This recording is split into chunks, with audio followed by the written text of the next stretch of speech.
Think we're good? Yeah, I was about to say, are we live? Nice. Oh my God.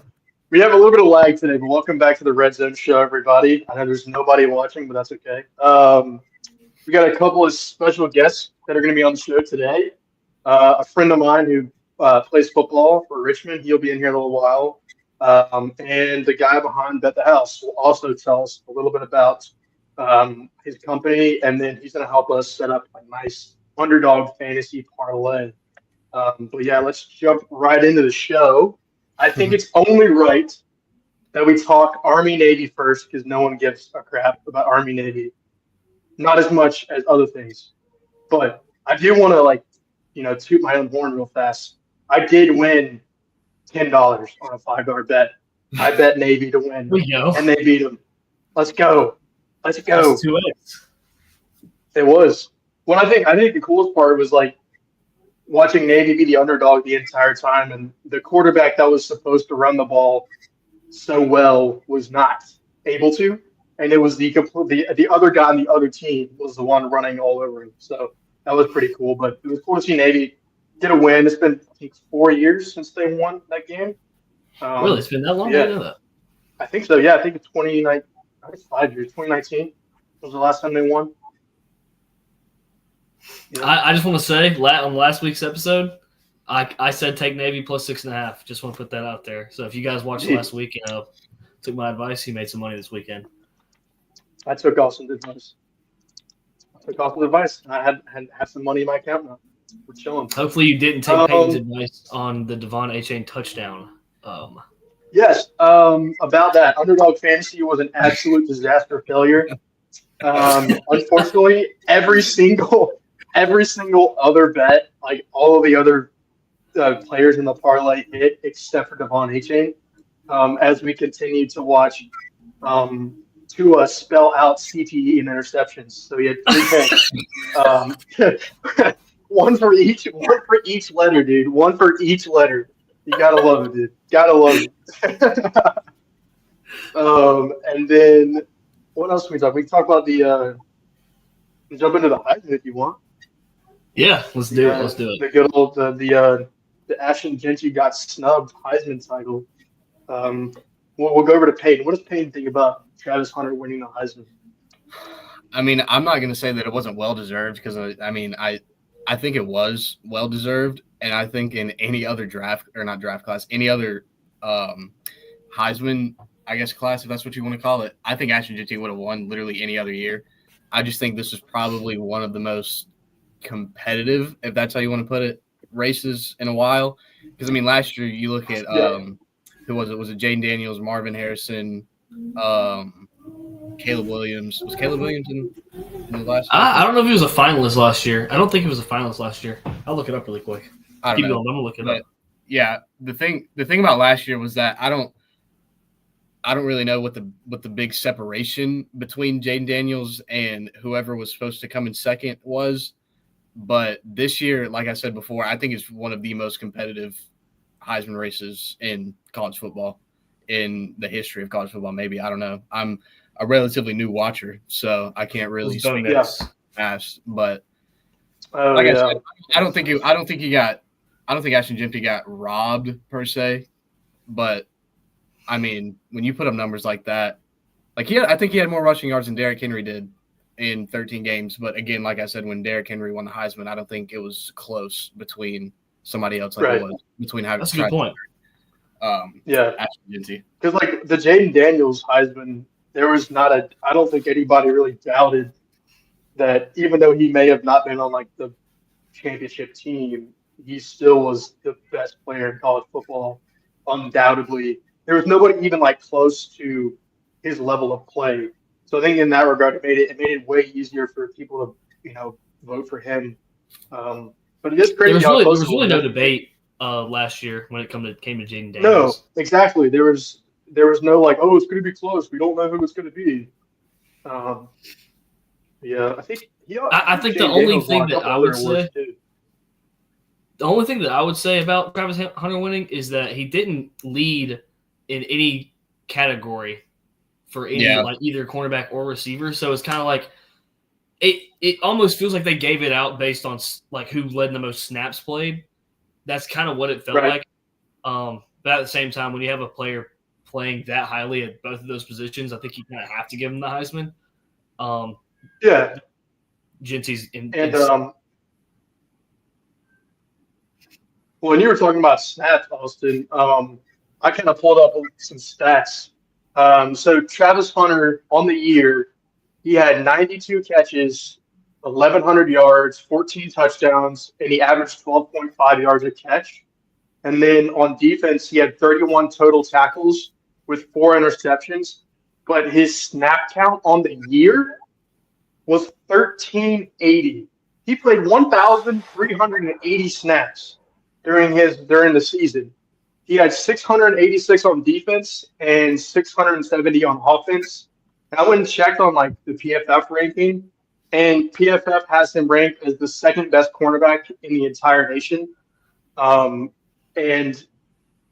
we can compare those stats with a guy like Jahdae Barron from Texas, who had a really good season, but didn't get awarded the best cornerback award, I don't think. Or maybe he did. I don't think he did.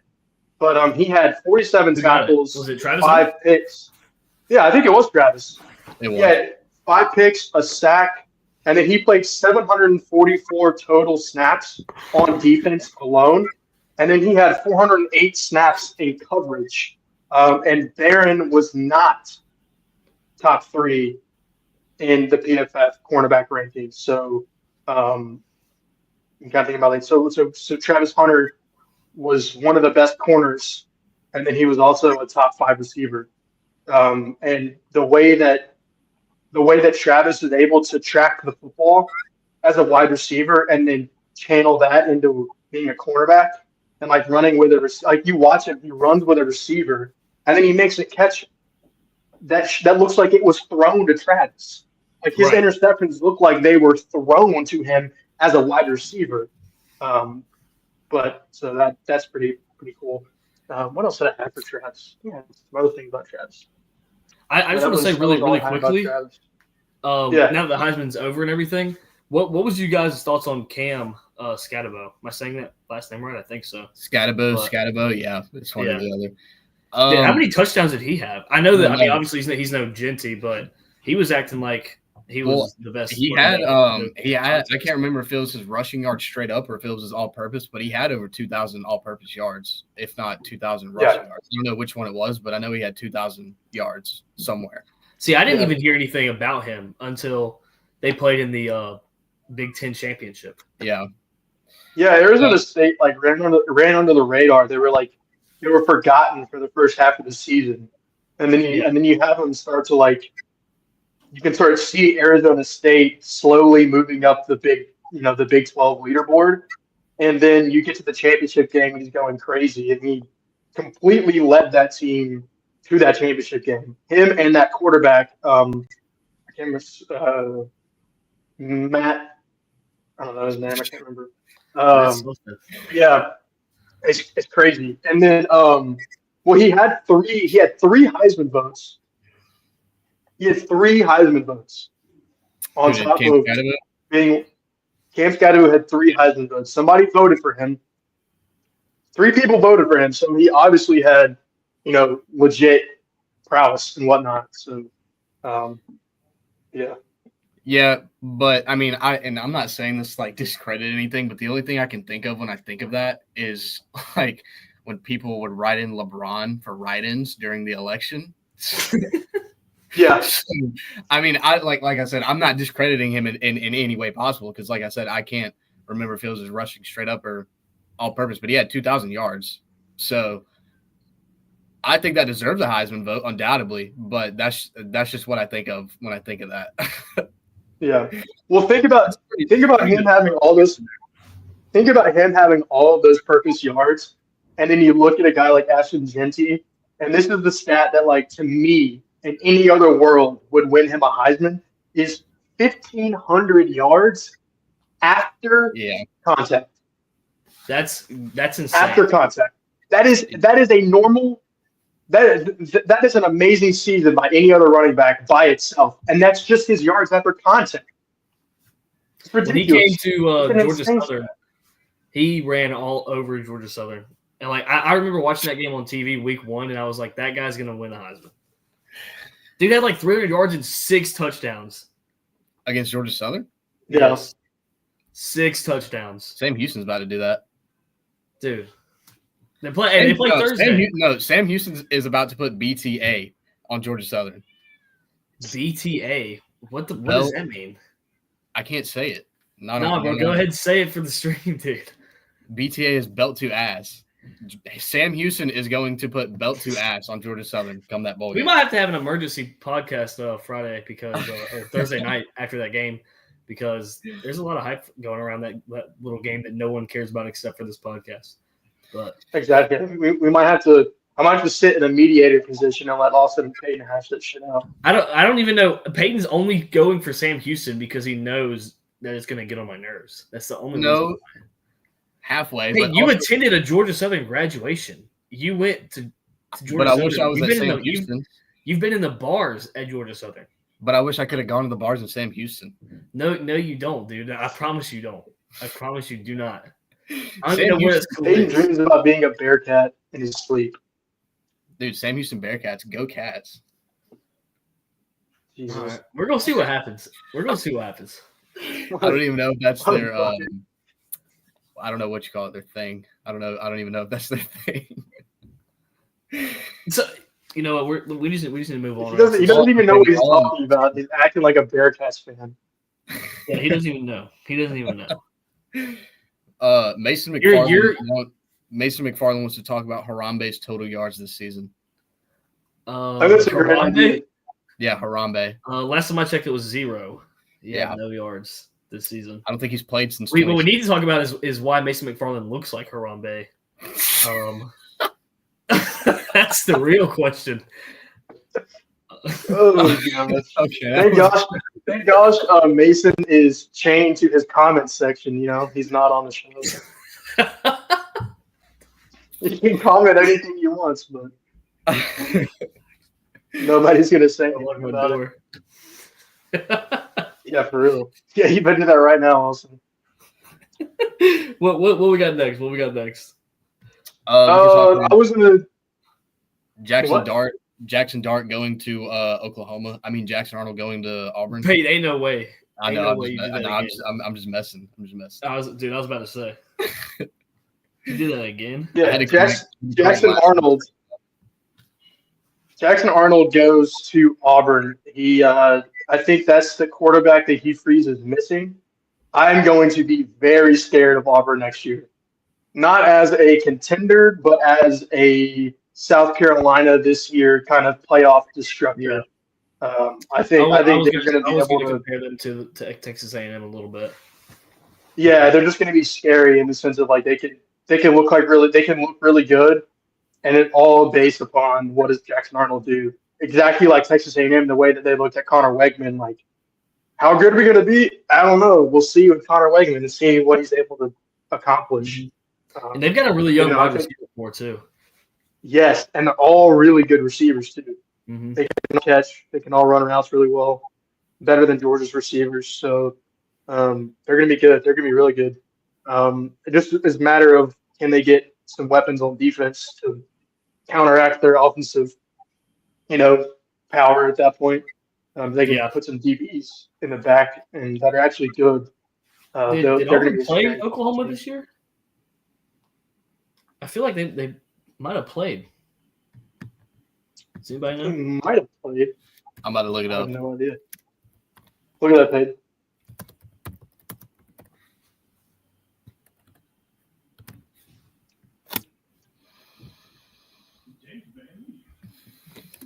No, Mason, I did not ban you.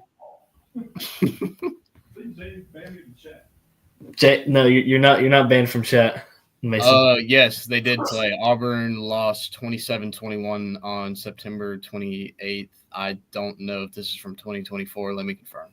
It is. I see it. And that was at Auburn too, so that means next year they're going to go to Oklahoma. That'll be interesting. That'll be a good game. That'll be a very interesting game. I would put my money on Auburn right now if I had the chance. Not a bad I bet. don't have that chance, unfortunately. What do y'all think about Georgia's schedule for next season? It's pretty much the same as this year, right? Except they just have all the home games. Basically, yeah. Yeah, it's all flipped. It's the same schedule, just home and away flipped. Yeah, I wouldn't. I'm thankful that I have season tickets because I might get to watch Bama go to Georgia. That's gonna be an awesome game. Georgia's gonna lose that game. Let's be honest. Georgia's gonna lose that game to Bama. Yeah, I have no faith. I have no faith. It doesn't matter. They could put Mason at quarterback for Bama and they would beat us. It just doesn't matter. No, they could put the Atlanta Braves, the other Script A team, and we would still lose to the Script A. That's what would happen. You could have Freddie Freeman throwing the football and we'd still lose. Yeah, he could probably sling a football though. Freddie Freeman? Freddie Freeman could he's probably like Big Ben, just can like stand there and throw it extremely hard for no reason. But like can make these insane throws that you don't think a 250-pound linebacker should be able to make. Georgia's going to be in rough shape next year if we can't figure out the quarterback position. That's for sure. Mason McFarland with a very, very true statement. I agree with that, Mason. I can't see these comments. They don't pop up on my screen. Well, for reference, he said Austin is Georgia's biggest hater, and Cameron did 4 up arrows. So up arrows? Yeah. I don't know. I'll put it on there. There you go, Austin. You can see it now. Okay. For those of you that don't know, Mason is someone that I have known for a very long time. And I might be Georgia's biggest hater, but he is Austin's biggest hater. I'm not really sure why it's that way. So, well, it's a good guess. So why? I mean, other than the fact that Georgia's lost to Bama like the past however many times in a row now, why do you think they're going to lose next year, especially at home?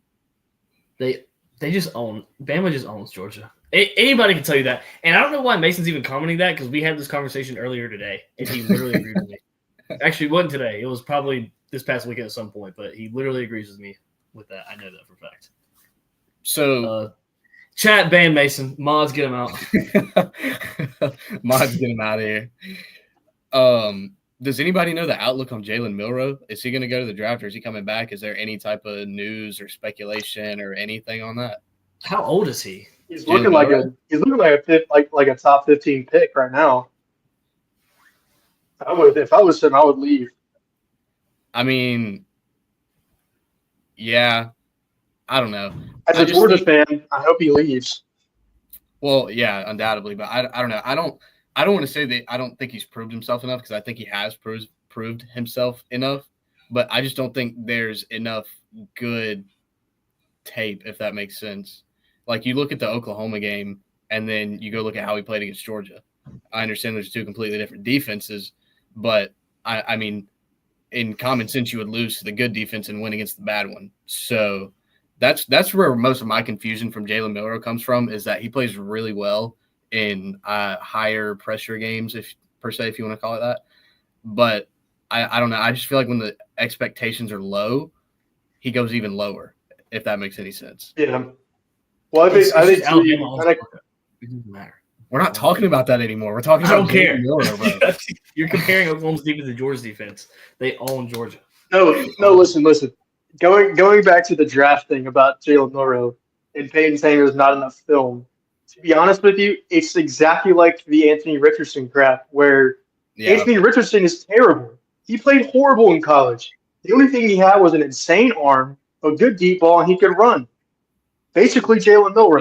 Yeah, I was about to say. you're gonna look at Jalen Milroe the same way that NFL scouts looked at Anthony Richardson. You're gonna see him as a top 10 draft pick. Yeah, when he shouldn't go there. Like to a Jalen Hurts, though. I could see a Jalen Hurts out of Jalen Milroe. I could see that too. I think because him and Jalen Hurts have a connection too. Like they've trained together, and so I think definitely could do that. But yeah, I don't know. I hope Jalen Milroe leaves on the behalf of Georgia fans. To be honest with you, because every time Georgia runs into a running quarterback, our defense doesn't know how to read an option. So I don't know. What are you gonna do? What are you gonna do? Kirby owns everybody except Bama. That's all. That's really what it is. He owns everybody except for Bama. Let's jump over to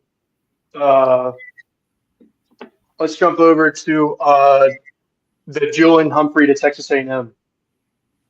There's not a whole lot I can say about that because truthfully, I didn't know about it until 15 minutes ago. As expected. I'm a casual. What do you want from me, bro? Casual. Hey, you now have to go in to your account and you have to change your name to casual. You understand? Next stream, you have to sit here and be casual. Because this dude last stream, he came in the same way. I ain't trying to dog on you, Peyton. How do I change it? Just leave it for now. We'll right now, bro. Do it next week. You are casual next week. Okay, I do want to talk about the Florida transfer, Jakeem Jackson. He is leaving to go to LSU. He's been rated as one of the best cornerbacks in the portal, and I think last year LSU's big, their big hurdle was their defensive backs were they just couldn't keep up, and so I think for them to add on to another, do what? It's kind of rare for LSU too. Like they used to be. Exactly, they used to be DBU. All those other guys who were there who wore number 7 and whatnot. So, yeah, hopefully that'll be able to help. I'm laughing at Noah, bro. I'm laughing at Noah. No, I see it. For those of you who aren't looking at the comment section, I'll go ahead and check it for you. Bro, that doesn't like the pack and punch. It's the back cave, Noah. Yeah, no, you can't see the Batman symbol behind Peyton's head. Bro. That shit does look like the pack and punch. This isn't Liberty Falls, Noah. Oh, and to go back on the LSU bit, LSU has the 66th best passing efficiency of starting quarterbacks. So starting quarterbacks when they played against LSU averaged a 130.48 passing efficiency. Oh, we got oh yeah, I thought I saw another person in the stream. Oh, we're good. Still rolling. We're just waiting in on Carson. He's gonna be here soon. Oh my gosh. I figured out how to access the comments while I'm reading all this. Oh god. Okay, back to ball. Back to ball. I also wanted to touch on this because right now Texas Tech has the number 1 transfer portal recruiting class. They have 6 commits. They have the number 1 interior offensive lineman, the number 7 cornerback, the number 12 defensive line, and the 3rd best safety, and also the 22nd best cornerback.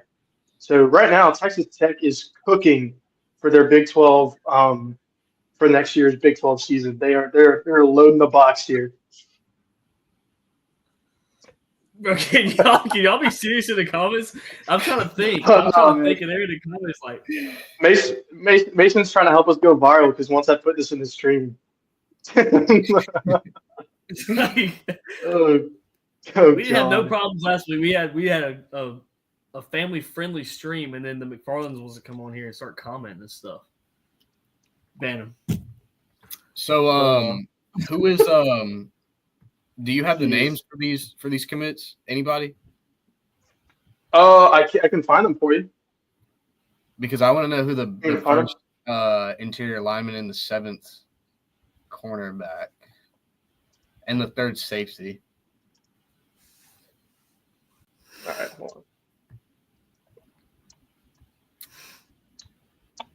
But while we're waiting on – okay, never mind. No, we already answered that question. It was at the very start of the stream. He joined late. Okay. From the beginning. All right. Where is what? want to make sure before I start talking that I'm actually finding the right one. Yeah, I'll jump to another.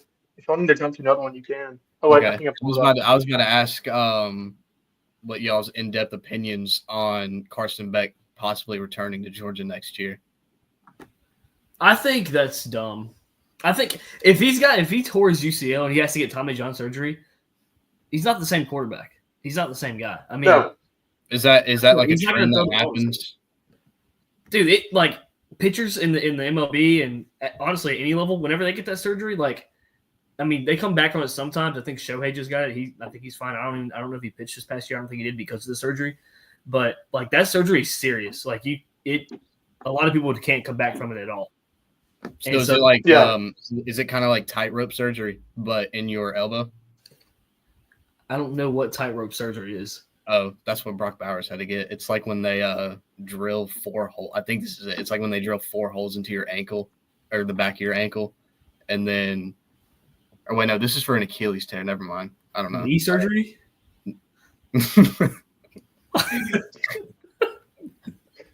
I can see it now. Austin asked Peyton if he's ready for his knee surgery tomorrow. That's the next Bryce short for us on TikTok. I've already got the theme going. So, yeah, pack a punch my knee. That's what's gonna happen. I want you to pack a punch my knee. Oh my god. Mason said he won't be able to throw a ball by next season anyways. Yeah, I guess he's talking about assuming he's talking about Tommy John surgery. Yeah. Carson Beck is cooked. Cooked Carson. CB could wait, never mind. That's not gonna make any sense. Yes. But if he did return, do you think that would push out the quarterbacks that are lower on the depth chart? Like, what's his name? Puglisi. I know who you're talking about. He's got a weird last name. There's a lot of people with weird last names. Yeah, but Jaden Rashada. I mean, obviously there's Gunnar Stockton, but I thought Gunnar Stockton was going to transfer last year. I'm honestly surprised he didn't. No. You didn't think so? No, because I knew. I mean, it made more sense for the backup. It made it more sense for the backup to leave than the third string, because Kirby didn't recruit Gunnar. Kirby recruited Gunnar because he knew that Gunnar would stay. Like, he knew that Gunnar would sit there and take his time and do what he had to do to get ready to start. So I think, if anything, Georgia is probably going to do a Oklahoma Dylan Gabriel thing, where if Carson wants to come back, I don't think Kirby necessarily should let him come back. Like, I don't think Kirby would let him come back. Encourage him to transfer, if anything. Right. I think you should encourage him to transfer. I think Gunnar needs to step up, and he needs to play for the next couple of years. But I think if anyone's going to transfer, it's going to be Jaden Rashada, no doubt, because Jaden Rashada doesn't really have any ties to Georgia. I don't think he has any reason to stick around. I don't know. I just don't think he's going to. The same way he did it with Arizona State and Florida. One of those like flip-flop guys. I just don't think he has a very long future at Georgia. Yeah. How old is Rashada? Didn't he beat out Jaden Daniels at Arizona State, and that's why Jaden Daniels transferred? No, I think Jaden Daniels left because Jaden Rashada was coming in. I think that's what happened, because last year was his freshman season at Arizona State or something like that. I don't know, something like that. I think that was. I don't think it was it wasn't a Dylan Gabriel thing, because the years didn't line up. But I did pull up the Texas A&M transfer portal roster, if we still care. Will wants to know what our thoughts about Gunnar in the playoffs are. I think Gunner's going to be great in the playoffs. Yeah, I think he can do it. I think it's just a matter of if he's genuinely ready or not. Because I don't think he's Georgia receivers. Yeah, catch. Yeah, I don't know exactly how good Texas defense is. I know they're a good defense. I don't know where they rank at, like if they're top 5 or not. But from what I saw in the Texas game, it looked like he could pull whatever it is off that he needs to pull off. But I think and this might just be me, I think he runs too much. I think he gets scared and tucks and then just runs. And when he got his helmet knocked off, I think that's kind of an indicator of when to go down. And I know he was trying to go for a first down, but I don't know. It's kind of like I can't remember who they used to say this about, but I think Justin Fields, when they said he would look for a receiver, couldn't find one, and then he would just immediately run. And I don't know if that's play design. I don't know if that's Mike Bobo doing quarterback runs or whatnot, read options. I don't know. But at some point, I just think that they have to kind of let Gunner throw it and not run it every single play. Yeah, no, it's fair. I think what they need to do, they need to simplify the reads. Like if you can take Mike Bobo's style of football and base it mainly off of these quarterback read runs and these RPOs, I think you're gonna be you'll be able to see Gunner Stockton be able to, actually play his style of football. Because I think his style of football is running the footballs, passing first, but really close to that is running the football. Like I think that's just what he's going to be able to do. I think Mike Bobo needs to do some running back toss sweeps and then some rollouts, some of these play action stuff to get Gunner on the move.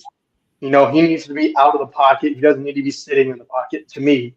But that's just me. I'm not Mike Bobo by any means. But I think Mike Bobo is going to be able to have enough time right now to dial up some serious plays and be able to give to give Gunner the best chance to win. 100%. Noah says he agrees with you. Thank you, Noah. I appreciate it. Mason said Gunner Stockton has downs. So he's got downs. Hey, Mason. We're going to have to get a moderator, dude. Oh, my God.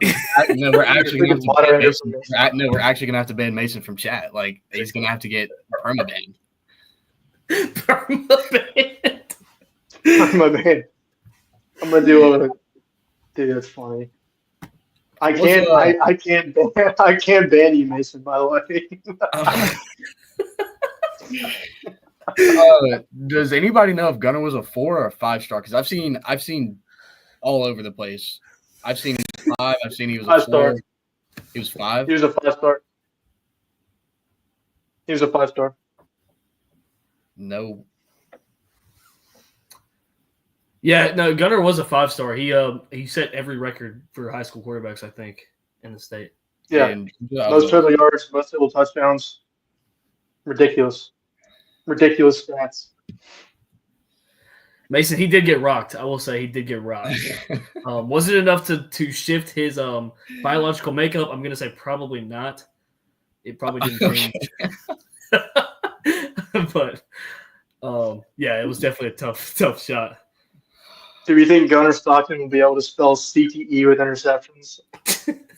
Who knows? Is he going to go the Tua route? Is the question. Is he going to take the Tua route or the Antonio Brown route? I don't know. Yeah, probably one of the two, right? Yeah, I think he needs to get hit in the head a couple more times. he's like 20 hits in the head from being AB status, but he's only like 4 or 5 from Tua status. In other words, I've seen reports of Xavier Leggett eating a raccoon for Thanksgiving. I was talking to James about that. I was talking to James about that earlier. Charlie, tell your mom I said hi to. Charlie, tell your mother. I was talking to James about that too. How do you even get into eating a raccoon for Thanksgiving? Is that like a thing you do? Like, is that a family thing for him, or is that like I'm by myself this Thanksgiving? I think I'm gonna deep fry a raccoon and try it. I'd like to know more about that because that's I think it's well, he's from South Carolina. Have you ever had raccoon? If you've ever had raccoon in the chat, drop it in there. He's from South Carolina, right? Yeah, it is. I don't know if that's like. You want to pull up the article? Yeah, pull it up. Let me pull up the article. I thought that crap was so funny, dude. Well, it's an NBC link to an article. I want to open this. Let me open it. All that's right. claiming Xavier Leggett ate raccoon for Thanksgiving. Okay. Panthers rookie sensation Xavier Leggett says he. Okay. I'm just worried about the dang feet pop-up ads again, dude. Are you kidding me? That mess was funny. All right. I'm gonna 1 moment. I feel like I'm moving in slow motion. What's going on? Oh my god, this is gonna be funny. All right. Is Mason trying to raise his hand in chat? What is he? What is that? I'm not sure if he's telling Charlie's mom, "Hey," or if he's I don't know. I don't know if he's trying to high five us or here we go. You never know with that guy. Panthers rookie sensation Xavier Legette says he ate a raccoon for Thanksgiving. He says his quote is, "I hunt it, I kill it, I skin him, cook him, eat him, all that." NFL wide receiver said on the St. Brown podcast. Do you think you can say it in the way that he would say it, like his accent? Could you? I don't know. His accent's crazy. I could not do that. That would be impossible for me. I mean, the guy talks about. I mean, even the guy right here talks about it right here. In his thick South Carolina accent, but gets spelled it out for the podcast. Like a raccoon you see in the trash can. I hunt it, I kill it, I skin it, cook them, eat them.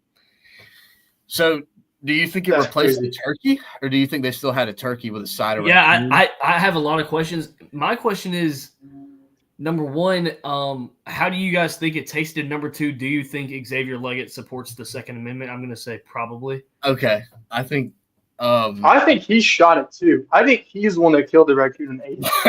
That's what I get. That's what I'm thinking, right? I mean, like if you're going to eat the raccoon, you've got to be the one to at least shoot it, right? That's what I'm thinking. Well, I would have to 100%. If you're eating raccoon. Now, for what it tastes like, I would have to say it. I don't know. It might. I'm looking it up. It probably tasted similar to a can of spoiled milk. My guess is like chicken. My guess is chicken because that's like the universal what does it taste like thing. Mine would be possum. Probably I've never had possum, but I'm sure it tastes similar. But you can't compare that if you've never. Who in their right mind is? No, like people's. Well, because possum is considered one of the most gamey tasting, like small game. So I think it would be this article. This article right here is by. It's a website called Eat Delights. So they sound like they know what they're talking about. If you want to find the article, it's eatdelights.com/raccoon taste. And it says raccoon meat is delicious. No pause. It is dark and slightly greasy and tastes like lamb meat fried in melted butter. Overall, the taste of raccoon varies on what the animal eats. But, I mean, overall, it sounds pretty good to me. So it probably tastes like your trash can in your front yard. Yeah, that is a good point. I don't know what else raccoon eat. Wait, what's the link to the website? Can you put it in chat, perhaps? Yeah, I'll drop it in chat. Hold on, let me click on it again. I say we move on. Let's see what else. What other football stuff do we have? What about the Southeast Missouri State receiver Tristan Smith announced Monday that he'd be joining Clemson via the portal? Yeah, so this is pretty crazy if you think about it, because for the longest time now, Dabo Swinney has not dabbled in the portal at all, and it's kind of been his reason. Yeah, it's kind of been his reason for not getting back to the national championship, and people have been kind of blaming his ability to not adapt to the way college football is moving. Like he's just kind of been kind of stubborn, but. It ends now. He finally went in there and dabbled in the portal, and he got somebody else for his team. I don't know. Do you guys think he's going to do any more? Do you think he's going to get more people in the portal? Or I was just about to ask. Do you think it's going to be like a relapse almost? Do you think he's going to get like too excited and get too many people? Addicted to the portal? Addicted to the portal. Well, he's never used it before, and this is the first time he's used it. And like James said, I don't think he's an idiot. I don't think he wasn't using it because he doesn't know it's there or because it's like not a good thing. I think he was just being stubborn. And I don't know if this season changed that in any way, shape, or form. And I don't know why he just randomly decided to use it after this season, but probably because he lost to South Carolina. Yeah, I mean South Carolina, Miami with Cam Ward. I mean all Yeah, these I mean, how many? all these teams that he's having to run into in the games are exponentially harder because the teams he's going up against have great transfer quarterbacks and great defensive players that they got from the portal. No, definitely, I agree. I definitely agree. I think he'll get it. I think he'll do what Kirby did the first year and just grab a few different random people, and then he'll only grab from the portal if he needs it. I think that's what's going to happen. So, my question is, regardless of if he's ever used a transfer portal or not, is this receiver going to add anything to Clemson, or is it just going to be a historic landmark because he Davos when he used the transfer portal? That's what I was wondering too. Historic landmark. I don't think he's going to do anything. I think he's just going to be because he's from Southeast Missouri State. I mean, yeah, Southeast Missouri. Unless he's some god, I don't know if he's going to be able to play up. Is it Southeast Missouri State? Is that where Cooper Kupp went? No, he went to Western Michigan or Eastern Michigan, one of the two. I don't know. He went to Eastern Washington. Eastern Washington? Eastern Washington. Oh. I mean, those smaller schools, sometimes they have some good receivers. I mean, Nick Nash. Yeah. I don't know anything about baseball, but what do y'all think about Juan Soto? Juan. Oh my God! Hold on. I don't know what you've seen, Peyton, but he just got a deal that I think was for $800 million. Was his contract deal?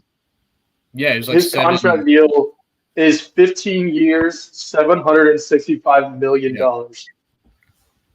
He's 26 years old, so he's going to be there till he's 41. Look at me and tell me he think Juan Soto is going to be playing when he's 41 years old. Are you insane? It's ridiculous. But how long? We'll see if he stays that long. We'll see if he stays that long. I was going to say, how long does the average MLB career even last? I don't know. What is it like? 30? It's probably about your average NFL career. 12 years. Yeah, 12 years probably. Isn't around the average? People played until they were 40 in the MLB, 45. I'm just saying average. Average. Yeah. Mason, this is a all sports podcast. We just don't know anything about any other sport. At least I don't. So. That's very fair. And also, Mason, pick the bowl game winners.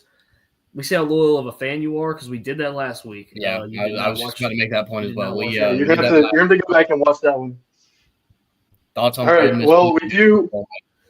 I am going to pivot because we do have our special guest.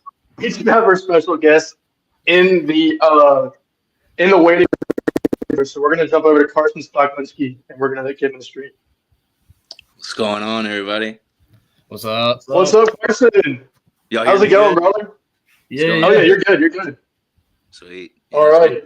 So for those of you who don't know, this is Carson Stocklinski. He went to me and Peyton's high school. He played on the football team at our high school, and then he went and played at Richmond in Virginia. I had him on the podcast just to go over some questions. It's interesting to talk to a college athlete. You know, we had one on last week who played at Penn State. We'll get a little bit of a different perspective here. They play in the FCS, right, Carson? Yep. All right, correct. All right, cool. Well, let's jump in. I got my computer didn't explode. All right.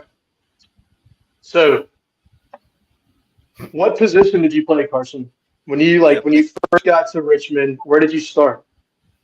When I first got to Richmond, I actually started as an offensive lineman, and then I transitioned over to defensive tackle and ended up starting my last 3 years there. So it's kind of a cool transition going in as O lineman and then switching over to D lines. But I really wanted to play D line, so I was kind of happy with the switch.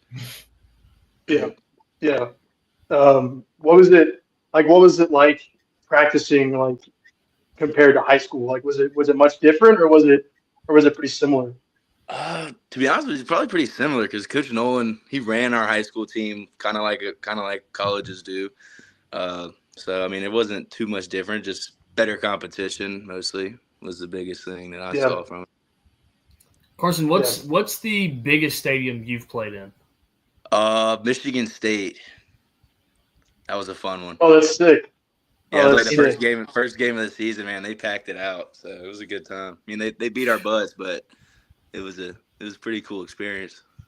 What's the feeling like when you're on the field and there's just like a giant dome around you with tens of thousands of people? I mean, honestly, when you're out there playing, you really don't think about it as much as you think you would. So Really? Yeah, I mean, like when you run out and everyone's cheering, it's like awesome. It's probably one of the best feelings in the world.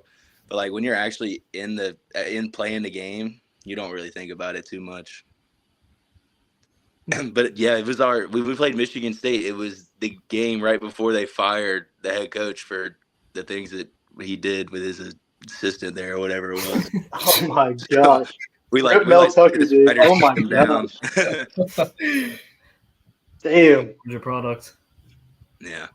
Heck yeah. I forgot his name. I forgot the head coach's name. Y'all remember his name? I think it was Mel Tucker, right? Was it Mel Tucker? Yeah, The Georgia DC. Yeah. Yeah. Mel Tucker. Or was he? I don't think was he DC? I think it was the Georgia DC. Yeah, he was DC. Yeah.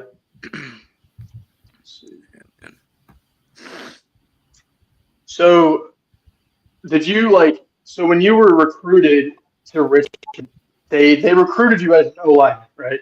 Yeah, they recruited me to come in and play center and guard. So it's kind of weird.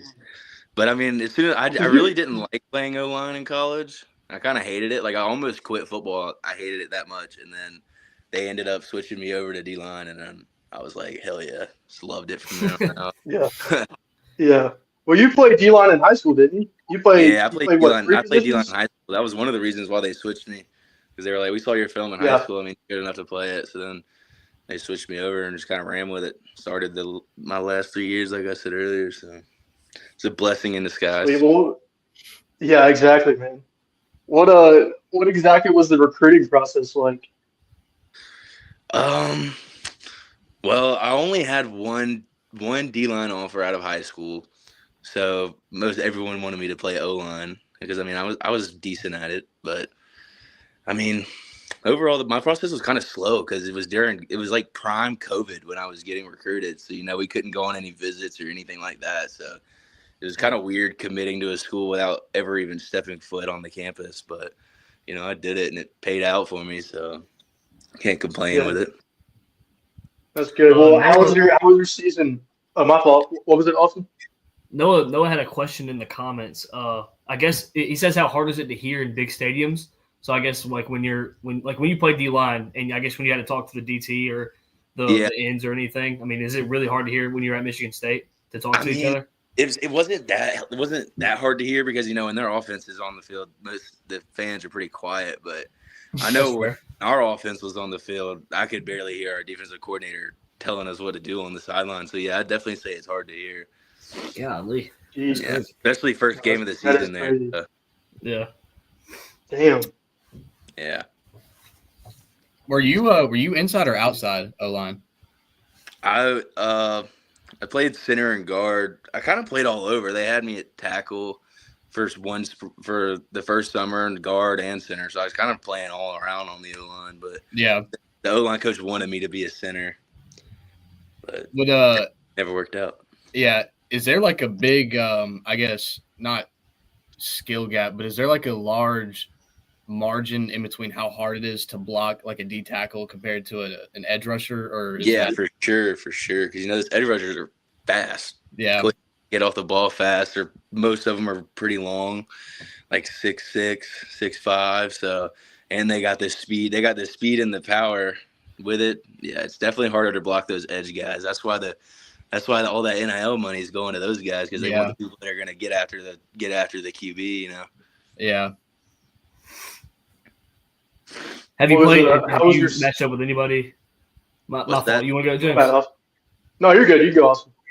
Have you played against, or have you gone up against any linemen or anything that are in the NFL now, or have you? Yeah, I played a couple guys. The center from Michigan State was actually like one of the finalists for best centers in the country, and he was damn good.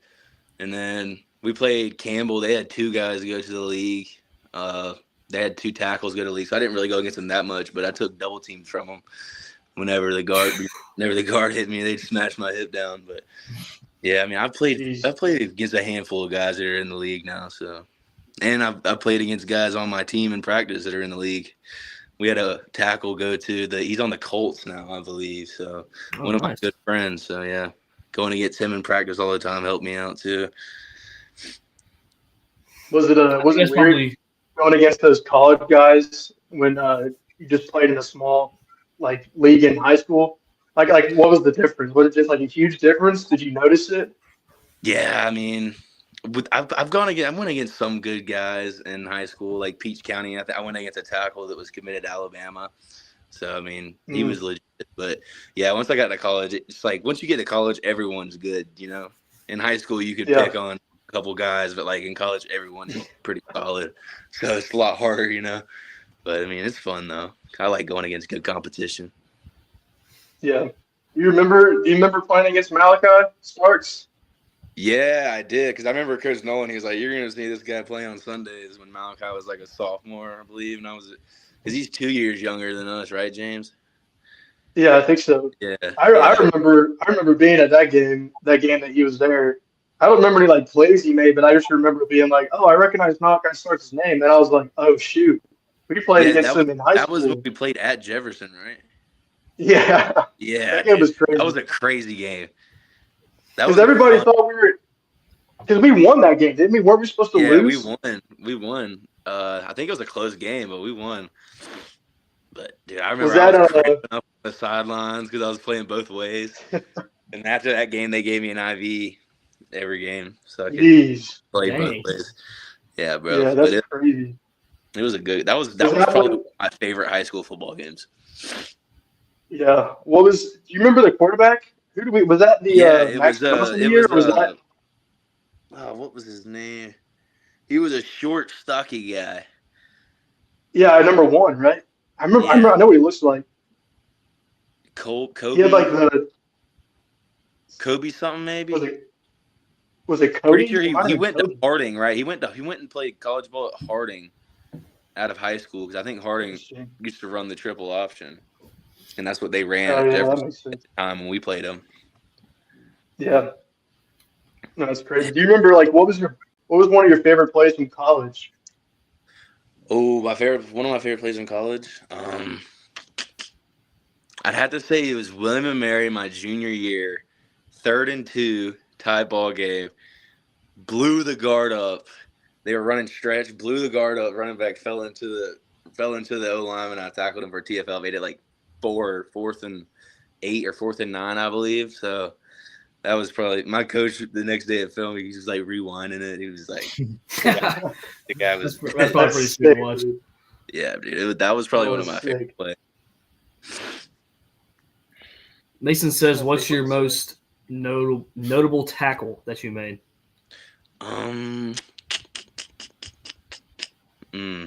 Probably that one, to be honest. I was going to say, I feel like it has to be that one, right? Yeah, probably that one, to be honest. I mean, I've had some good sacks and stuff, but whenever you blow up a run play, man, no better feeling. Because that's you. That's not that's not anybody but you. You made that play. Exactly. That wasn't a rush where make a play, but you caused the play to happen. So yeah. Right. And so also being a D lineman, people don't really understand that being on the D line is a team effort. That's why Georgia was so good with Jordan Davis and Jalen Carter. If Jordan Davis blew somebody up, you knew Jalen Carter was going to get the quarterback. Yeah, so that's what our coach says. Most of the time, it's the second man that makes the sack or the play, because you got to get the first guy there, get him off the spot, and then the second guy's usually the one making the tackle.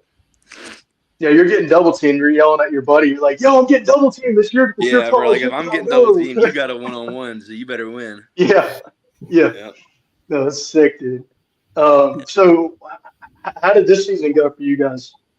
Oh, dude, it was our regular season. We lost our first 2 games. We were 0-2. We lost to Virginia, and then we lost to Wofford because we should not have lost that game. We just played like crap. But then we went on a 10-game win streak, so we were 10-2, conference champs going into the playoffs. First home, we had our first week was at home. Oh, my bad. Our first week was Very at good. home, and then we lost that game to Lehigh, who we should not have lost to. So our season got cut short early, but I mean, overall, 10-game win streak. It was a good season in my book. Yeah, you can't be That is a upset good about season, that. dude. And That's sick. No, I got a spider ring now that's gonna be coming in. So Oh, that's sweet. that's dope. Spiders That is is cool. That's dope. a cool mascot. yeah, it'll be my second one. It is cool. We won the conference championship last year too. So Back I to got back, baby. That's nice. Hell it's yeah, like a red dude. spider with diamonds around it. It's so hard. Dude, that's That sick. sounds really cool. That's fire. I wanted to kind of chat with you about what you're doing now. So we kind of chatted for a second. You were telling me you're going, you're leaving Richmond and you're in the transfer portal right now. Yeah. So how is that going? It's going good. So I graduate in May, so I'll be back at Richmond this spring. So Right. I mean, I've gotten Sanford's offered, Murray State's offered, Southern Illinois offered. Just talked to Chattanooga today. Talked to the University of North Carolina D-line coach last night.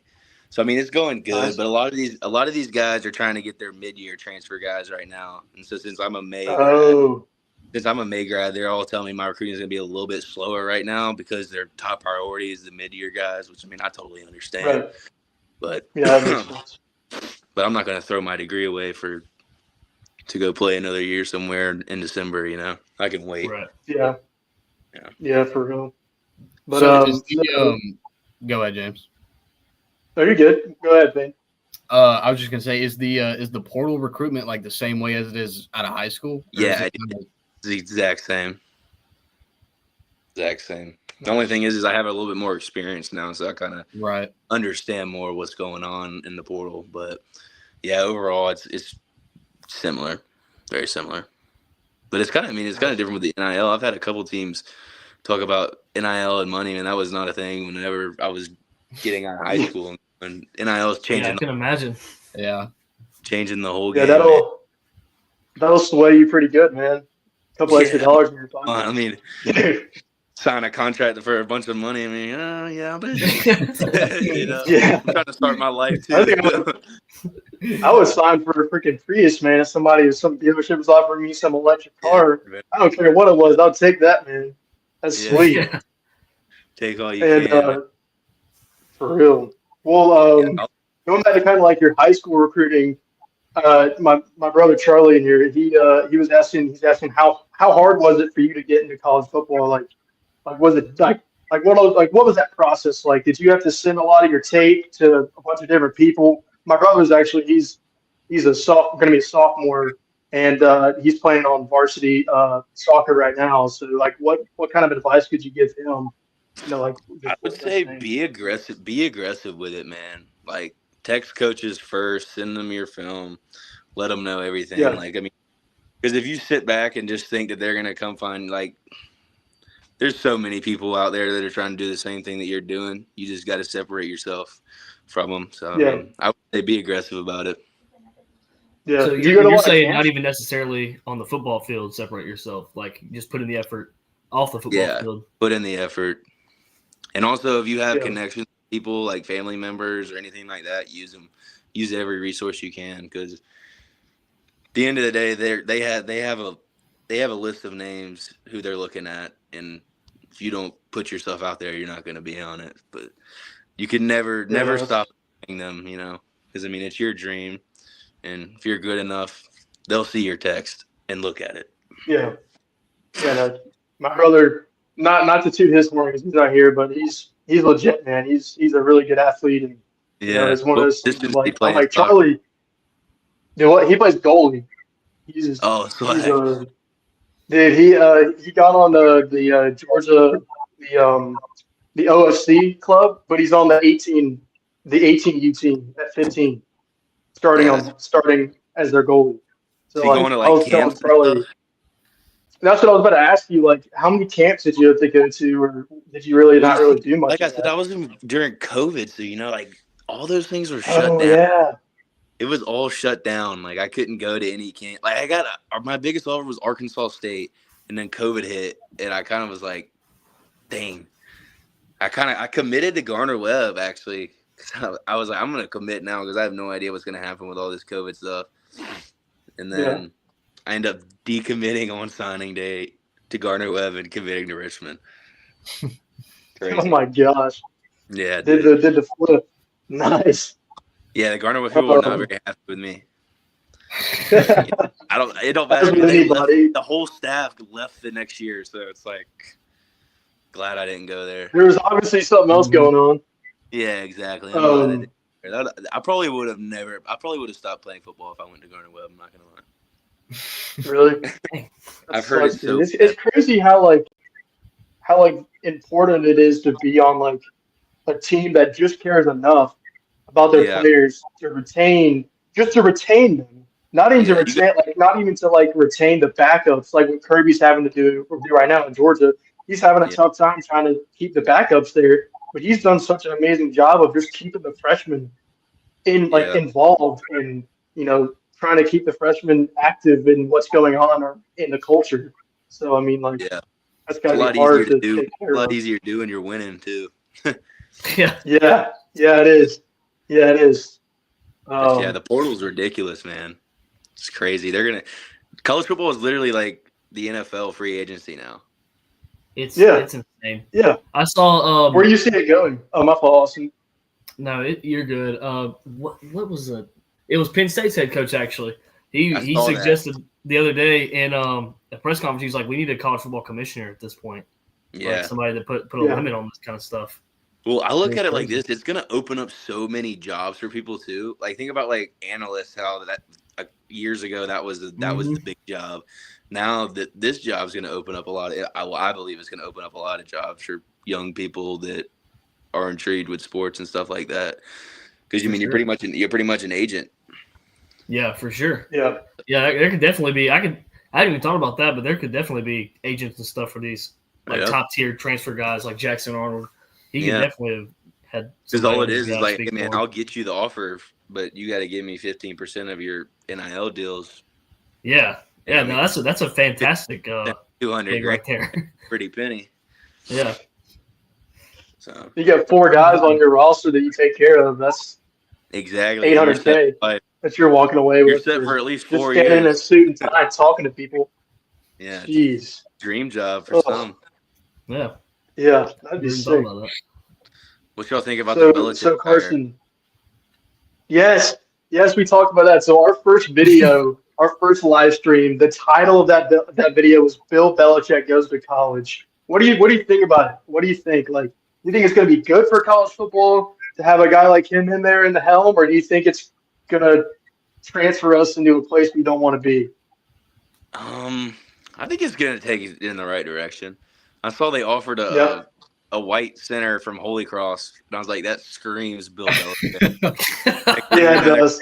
5'4" white wide receivers out there dicing people up. Yeah.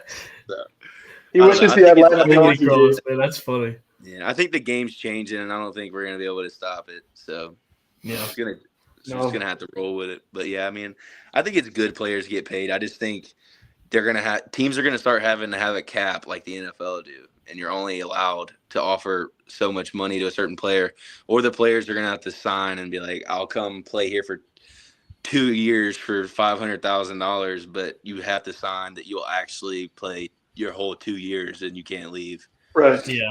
Because if that's the case, you can just collect your grand and go get some more money somewhere else. There's no limits to it right now. Yeah, there's no limitation to it, and that's going to change. I think they're going to put a cap on it. Yeah, you have to. There has to be some sort of legislation. Yeah, there's got to be some sort of written agreement and contract, because every other business in the world has a contract. Like, you got to sign your name on your. You got to sign your name saying what you're going to do for this entity or whatever. So it's like there's got to be something. Something got to get figured out. I mean, I agree players should get paid, but like a 16-year-old straight out of high school making $1 million is not very financially smart. Yeah, that's in my opinion. That's insane. Spend it on stupid stuff. I think it's a pretty easy way to make the kid fall out of love with football. Exactly. That's another big topic is money coming into it takes away from just good old fashioned football, but like passion for the game. Yeah, but there's no. I mean, I wouldn't have a drive to go to the NFL. You know, like everybody, a lot of kids, a lot of the top recruits are saying, "Yeah, I've been playing my whole life. I want to go to the NFL and make money." Now it's as long as I can make it through high school. You know, yeah, no one's gonna leave early anymore. Yeah, there's no point.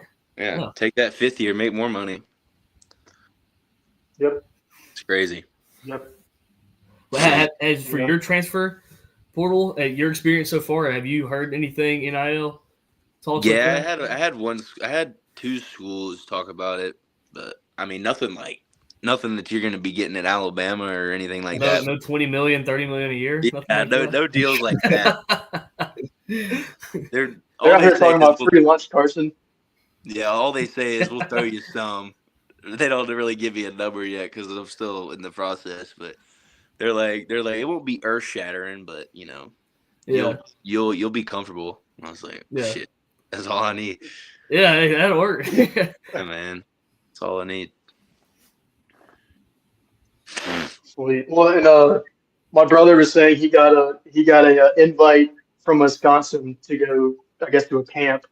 And nowadays, if the camps are open, you should totally take advantage of that, right? Totally go, yeah. It's all about exposure, man.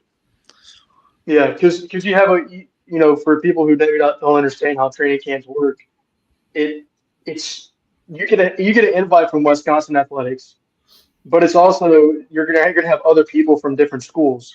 You're gonna have other coaches. If you get the invite, you'll probably be wearing a different jersey.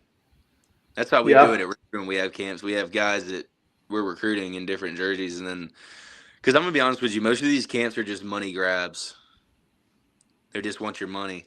But I mean, if they invited you, they'll probably put you in a different jersey so that they can watch you. But like the other kids all wearing the same jersey, they're just collecting that money off them. Yeah. So Turtle should 100% take advantage of that. Yeah. No, it's sweet though. It's cool. Yeah, but if you get invited to it, definitely should go. But it's also. Do you have anything else? Wisconsin too. Oh yeah, dude! I can only imagine. I can only imagine what that would be. Buy a plane ticket, and those suckers are not cheap. I would just drive, man. I would just say screw it. Take a little detour up to Wisconsin. Take a little road trip. Yeah, you and your brother should go take a boys trip. No, yeah. Well, I told him. I said, look, man, if you need a manager, just hit me up. I'll take care of all the texting. Yeah, like I said, a job opening. You could be your brother's agent. Yeah, there you go. So I mean, if it could all work out. Charlie, give me that money. Give me that money, Charlie. Give me my money. and I could do my real estate. I could do my real estate on the road. Yeah, on the road. Hell yeah. Yeah, Lincoln Lawyer style. Yeah, baby. Now you just need a biker gang to follow you around protection. Yeah, for real, dude. I wonder if I had anything else. I wanted to ask you something else, but I can't remember what it was. Oh, okay. Like difference between. Was that it? Difference between what? Difference between what? Playing Division I and I think we already asked. Yeah. That. Yeah. That was pretty much covered. Yeah. But I also we have kind of I'm trying to start like a funny sports headline thing, and so yesterday I was able to find a ridiculous headline, and so the crazy headline was So Xavier Legette says he ate a raccoon for Thanksgiving. He came out and said that in a podcast, and NBC, of course, took it and ran with it. What do you think about that, Carson? Yes. Shoot, I mean, if you're gonna expand your brand, you gotta take something that's viral and like think about the Hawk Tua girl. Yeah, we're two for two now on her coming up in the podcast. You never know what one thing you say might put you on the map. You know. Exactly. We have a clip of in our first video. I was looking at an ESPN article, and I went to scroll down on the article, and there was just a picture of feet. I mean, we already have that clip on TikTok, dude. That shit was so funny. Because it was completely natural. It was just like we were just scrolling, and I was like, "Oh shit!" and scrolled back. Yeah, that's crazy. Shit like that, man. You never know.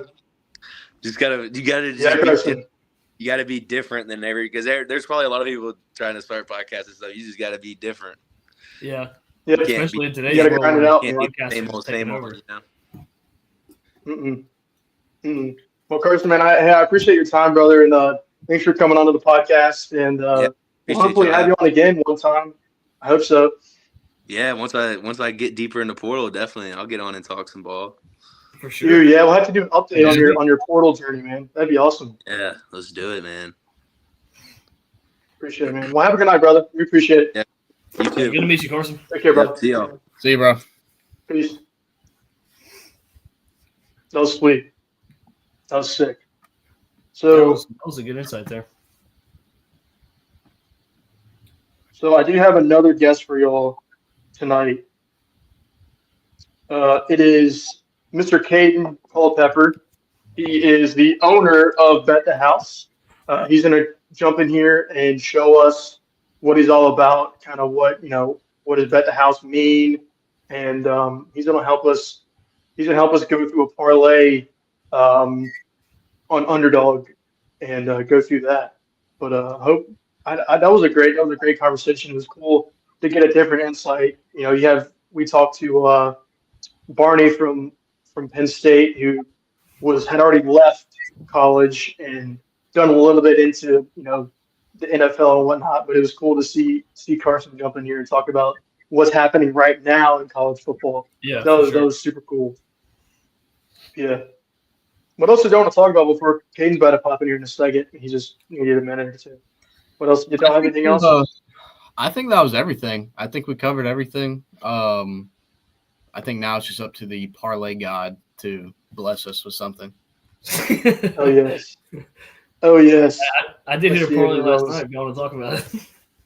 Oh, we talking your parlay, Austin. Tell us about your parlay.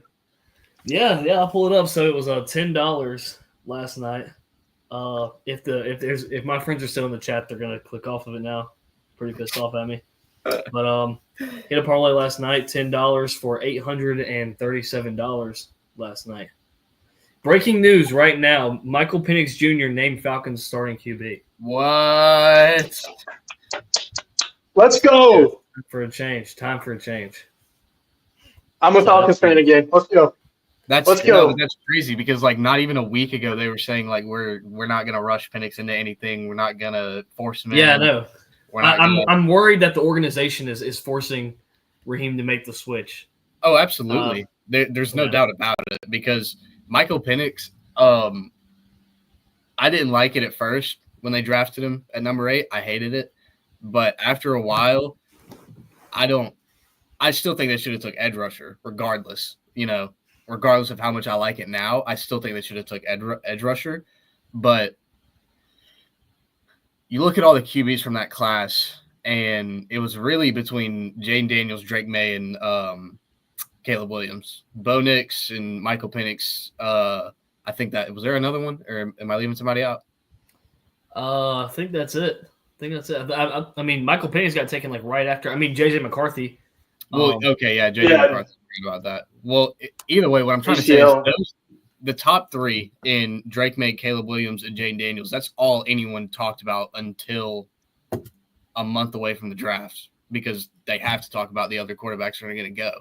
But when you look at all the media from, I'd say, after the national championship up until draft day, it was majority Jane Daniels at 2, Drake May at 3, Caleb Williams at 1.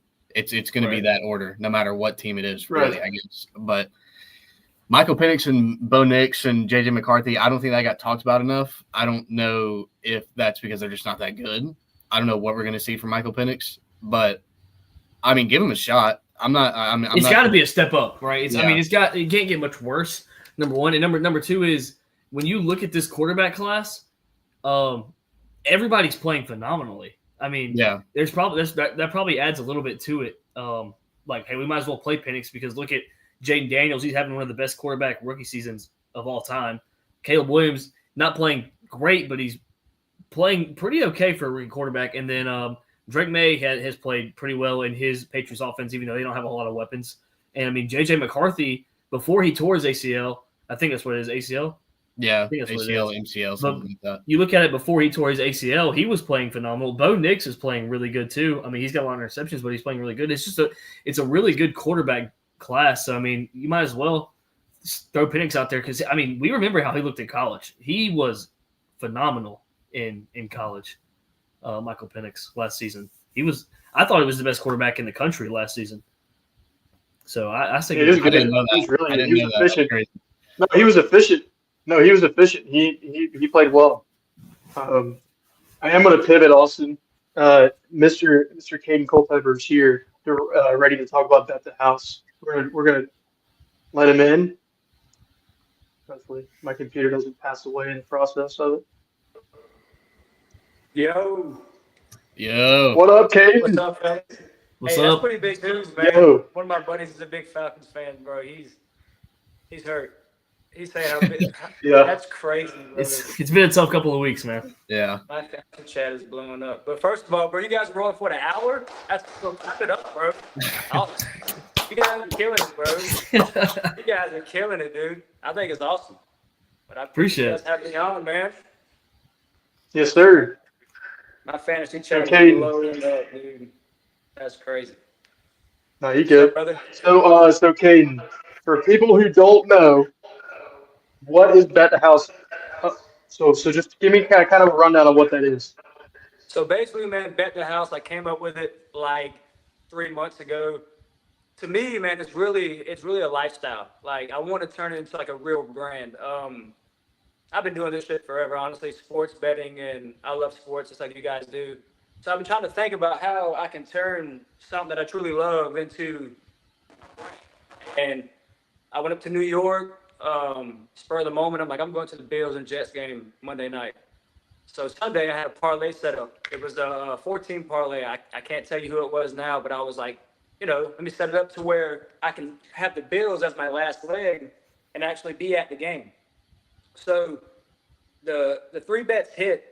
So I was in New York and I was like, damn, if this parlay hits, bro, my whole trip is paid for. So Yeah. my buddy, So my buddy, he's up in Maine. We have another business up north. Shout out to Remain Humble. He took the next flight, met me in Times Square, bro. So now we both go to the game. And we go to the casino. I mean, we hammered down on Bill's money line. I mean, it was a stupid amount of money, man. But we're like, dude, you know what? Like, let it ride. So we're saying the whole time, dude, if this parlay hits, this whole trip's paid for. So we're in the game, and we placed a Garrett Wilson next Jets touchdown score. We threw 1,000, bro. We threw 1,000 on it, and we hit for 7,000 live at the game. Dude, that's sweet. Good Lord. The most unreal shit ever. So I know some guys up at BR Betting. Because then again, bro, I've been doing this forever. I mean, I've been going to games betting. It's been a hobby of mine forever. Like, who doesn't like sports bet and do all that? So I'm like, I have an actual problem. Yeah, I mean, I can help you with that too, bro. You gotta be careful. But No, it's a good problem. It's a great problem to have, bro. But no, yeah. So basically, we, like I took a video of it and sent it up to my boys at BR Betting, and they reposted it, and the shit got like 1.2 million views, and I was like, damn, could you imagine if I would have had something for them to click onto and link onto, like a brand, you know what I'm saying? So basically, what I'm going at is, and like I was telling James, because I'm gonna bring James on, and you guys are lucky to have James, man. He's a great kid, and he's gonna go far in this. And I've watched your guys' podcast, and what y'all are doing, like I want to be involved and help you guys, and hopefully I can build a platform to where, you guys can share all this stuff.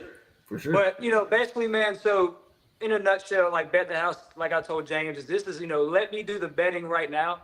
You know what I mean? And as far as I don't need you to come in, and I want to push the message of Bet the House that like this is how I view everything, and how I go about it is basically, man, just whatever the fuck you do, just go all in, bro. Just give it 100%.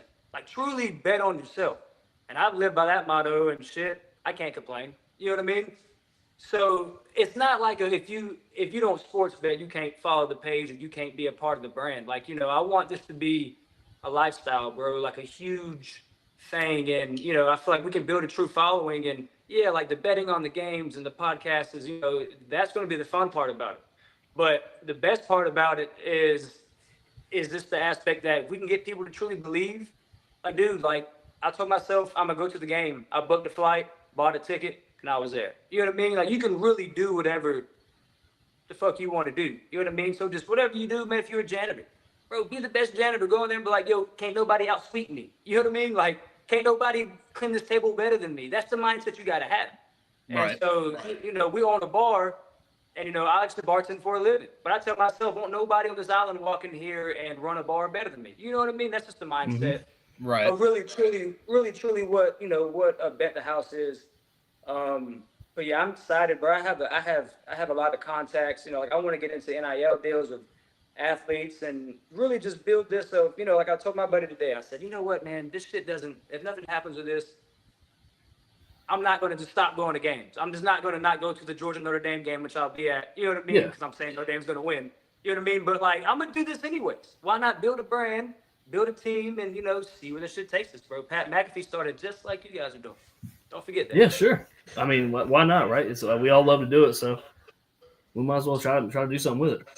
Let's build a brand. And bro, And also- Austin, I gotta tell you something, bro. Clemson's not being Texas. Look, we gonna come back next week. We gonna see. Are you a I'm Clemson telling guy? y'all.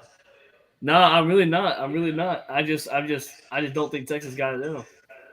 Yeah, no, Texas is frauds, bro. You know, like I was telling James, I was like, you know, I'm a Georgia fan through and through, and you don't ever really hate a team until you really play a team. So Texas being the new guys in the SEC, like me and James talked about the other day, was like if Texas would have came in and won the SEC, we would have been considered the softest league because it's SEC. It just means more.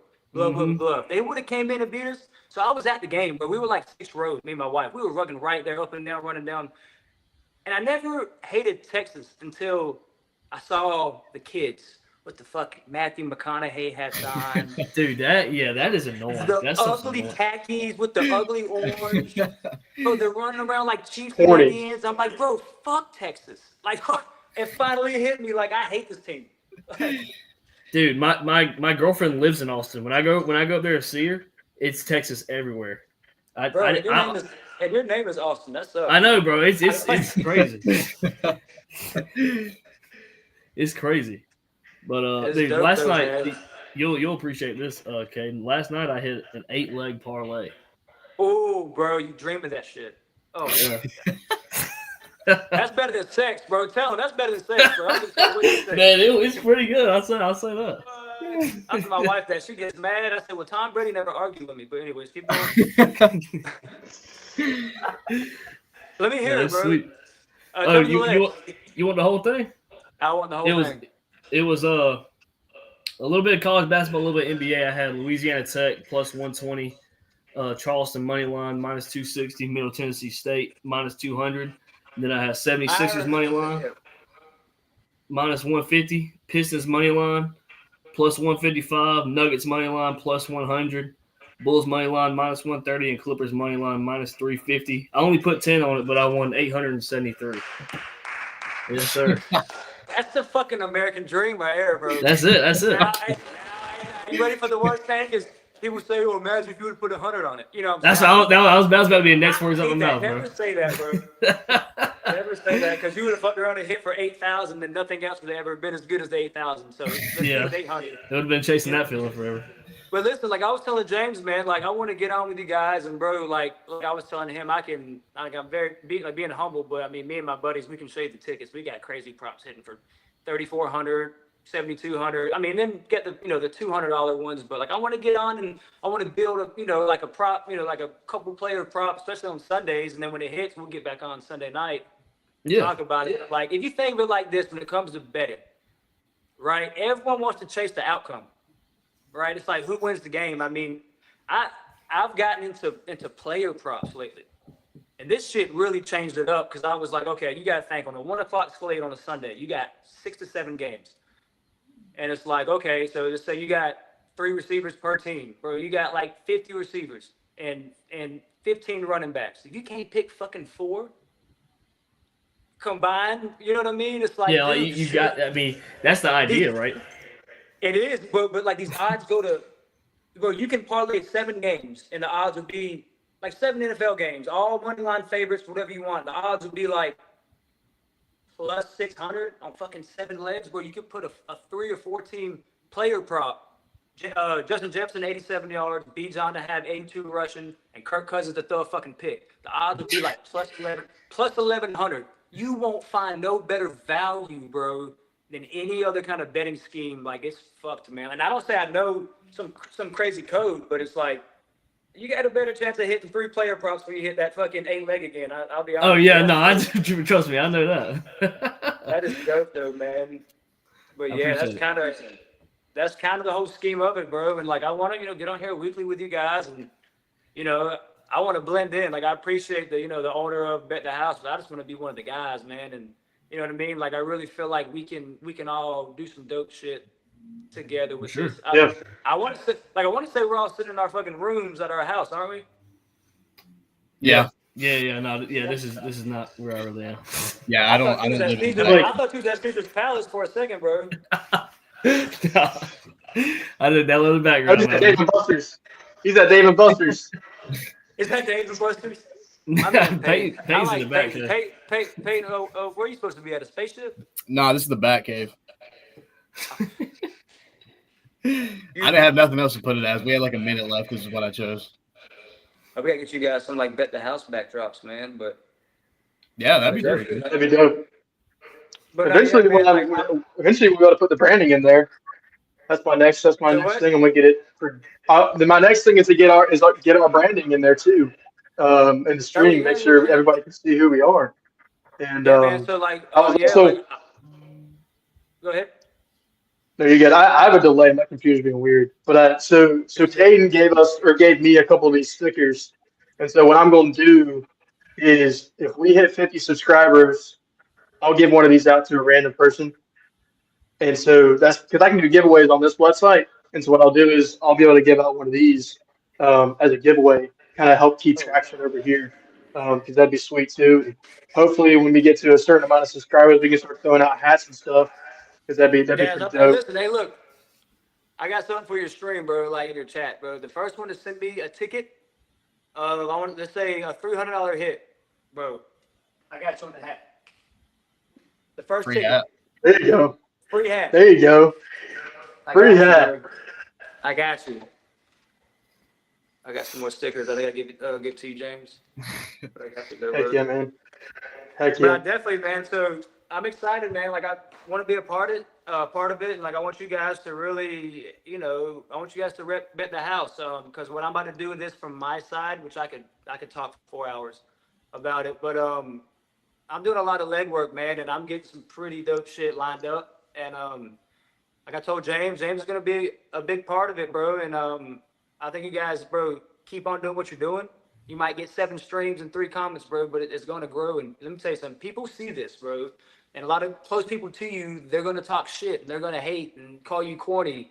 But in 6 months from now, I mean, this is our second stream, and you guys got D1 athletes on here. I mean, you guys are doing something straight, man. So I love it, man. So, I would love for you guys, all you guys, bro, I'm building the Instagram page to Bet the House and the website and the Shopify and all that. Once I get it going and get the handle and everything, man, I would love for you guys to rep Bet the House fully, bro. And I want to make this show, Bet the House, the red zone, like whatever James really ends up calling it, sponsored by Bet the House, and That's what we want. That's what I want. So I want to build it, man. that'd be sweet. Like I need help and with like a lot of stuff, and I want to grow the Instagram page because you got to remember BR betting and those things. I mean, they started off just like this. And BR betting is Bleacher Report. And I don't think anybody watches Bleacher Report, but everyone follows BR betting. It's one of the most unviewed platforms, but the most followed pages on social media. And it's like Pat McAfee, man. I mean, all this shit started small, bro. So, I'm excited to be a part of this little, podcast, man. And my advice to you guys, bro, is just to keep it rocking. And I want you guys to ride with me and be a part of Bet the House. And next time I come on, I want to come on and blend in and just be one of you guys, bro. For sure. Yeah, man. Yeah, sure. It was good meeting you, man. Appreciate it, bro. You guys too, man. Let me know about the parlay. I'm gonna get back. I gotta do the whole dad thing, man. So you guys ain't got no kids. I got a bunch of them bad motherfuckers running around right now. One of them ran my butt naked by the window a second ago. I had to keep cool. You have to throw it up, man. Appreciate it, man. Oh, Hey, then again, what you Yes, guys sir. are in, I'm gonna watch the rest of it, bro. But be proud of what you guys are doing. Show your friends, show your dad, bro. Send the links out, and bro, don't be ashamed or embarrassed by any of it, bro. You guys are killing it, and I appreciate y'all, bro, for real. Thank Appreciate you, it, man. Cade. Appreciate it, bro. So Yes, you guys sir. too. Hey, yo, Thanks, last man. thing, remember, bro. Bet the motherfucking house, always, Yes, sir. always, baby. Bet Appreciate the it, house, fellas. baby. House. Yes, sir. Yes, sir. How did he just walk off? That was dope. Huh? How did he just get? No, that was me. I took him out of the stream. Oh, okay. I I thought took he him off just the stream. walked off and it like auto left. I was like, that was the coolest thing I've ever seen. I tried to get it that way. Sweet. Are we? Well, I do. If you guys have time, if not, it's okay. I can do it on my own. If y'all want to hang out for a second and pick an underdog fantasy real fast, we can just do that real quick, and then we'll be good to go from there. If you want to, is that cool? Yeah, that's fine. You'd Yes, rather sir. do that? You'd Go for rather? Oh yeah, I guess you want to do it for Thursday game, or is it for the whole? Yeah, weekend? let's see what the props look like. So I'm gonna jump in here real You just doing fast. football? Yeah, I'm gonna do NFL unless you guys want to do a basketball one. I don't know anything about basketball. Shoot, I know a little bit, but let's do the football. All This right. is Thursday night. Yeah, Thursday's Denver and Chargers. Oh, how involved is J.K. Dobbins still involved a whole lot, or is it what's his name? I think he's out for the season, dude. I think he got hurt again. No way. I'm pretty sure J.K. Dobbins like tore his ACL for like the 20th time.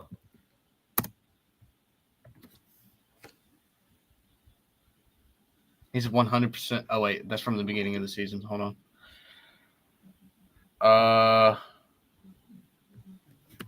He's on injured reserve. I see him on IR. Okay, well then he's probably done for. What's the Gus Edwards? Yeah, Gus Edwards.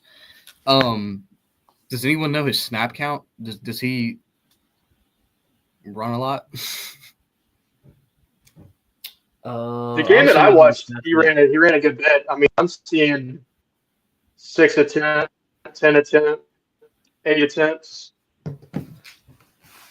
And where they got him at? Not though. 34 and a half. I'd probably stay away. 34 and a half rushing. Yeah, I don't like that one. I like Lad McConkey though, 6.5. But I'm worried about his snap count too. 6.5 catches. receptions. Yeah. I know the Broncos have a good defense, and I know they have Surtain, but surely Surtain's not going to be covering Lad McConkey, right? Yeah, he probably will. No, I think he has to be covering Clinton. Hey guys, I'm gonna add Caden back in here so we can do the props with us. He's gonna jump in here real fast. Yo, I'm back, baby. Caden's back. Yes, Back sir. already. Let's talk So props. what do you think about this game? What do you think? Surtain's going to be all over Lad, but Lad is a dog, bro. I mean, they really don't have anybody else. I like Lad all the way. What's his props? He's got 65.5 receiving, a touchdown basically, 5.5 receptions. 5.5 receptions, bro, is gold. I'm motherfucker had like 4 the first 2 drives. Yeah. They don't have anybody else. I think he gets 6.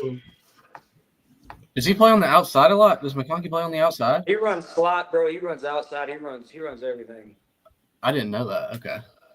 So what are we building? Is this the Thursday night game you said? Right. Yeah, Thursday night prop. I'm gonna jump into my bookie site and see what their odds are. Yeah, I'm telling you, player props, man. Even underdog and prize picks. I have a lot of my homeboys, man. They went big on that. Mm-hmm. We can add a Thursday night NBA thing if we have to. I don't care. I like the big. So basically, okay, ready? My theory in a single primetime game. You ready? And this has worked for me a couple times. So what I do in a game like this, so it's the only game on national television. So I don't want to bet the outcome because who you think is going to win is probably not going to win. That's how it goes. and you got to follow the money. Yeah. They have free websites that show you where the bet handle's at, and it'll tell you where the public's going and where the sharps are. Whenever you hear the term sharp means that's somebody that basically knows what the fuck they're doing. They can move lines. A lot of lines move right before the games because the big time bettors, they don't bet until right before the game. They don't lock their shit in, Thursday on, but player props are way different. You can't really affect player props like that. You know what I mean? Right. But you want to stay away from prime time, bro, like, unless you're fucking Jamar Chase and take him anytime. But primetime players don't hit primetime numbers on primetime. It's the most weirdest shit. Last night, I'm gonna give you a stat, or not last night. The receiver for Jacoby Myers, a stat came out that he leads the league in catches. Right, his stat was like it was a half off. It was either 70 yards, and bro, you're talking like 95% of the handle was on him to go over his yards. That bitch ended up at like 69 and a half. Mm-hmm. You tell me, bro. They know what they're doing. David Montgomery's season rushing yards was 775 I saw that. and That's a half. crazy. His shit was a half. That's crazy. That's just unlucky. Like, that's insane. You tell me, bro. But I'm gonna tell you another good one because I don't think he's a superstar.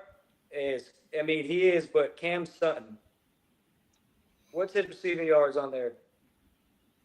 63.5. 64? 63. Yeah, so he's 64. Yeah. 64. Yes. Yeah. I like his touchdowns, to be honest.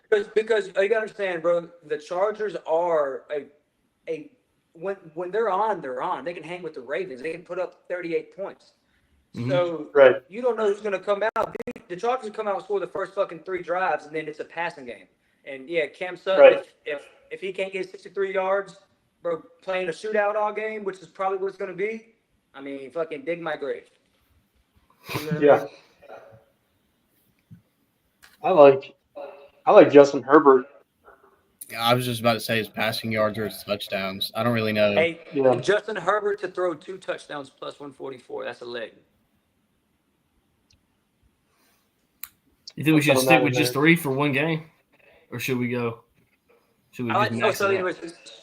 So what I was saying was pick 2 guys from each side, whether any combination. Yeah. So I want you guys to pick 2 guys from the Chargers. Then I want you guys to pick 2 guys from the Broncos. So that way you can literally, it sounds stupid, but instead of relying on the outcome of the game, you can really watch the game and really sweat every drive because you need Ladd to get 6 catches. So you can watch the Chargers possession. But then on this side, you need Sutton over 62. So you can watch that whole drive. It makes watching the game so much more fun than you watch the whole game and lose on a fucking last-second field goal. Bro, you know what I mean? I've cashed player props in the third. I've cashed player props in the third quarter, bro. And then I fucking took my poodle outside and cut the game off. Like, I done the same thing. Yeah, bro. That's the best. So let's pick 2 guys from each side, and then that's the way to watch a primetime game. You can sweat every drive and just watch your players and then not worry about the true outcome of the game. That's the way I do it. I think that's a good way of doing it too. I never thought about it like that.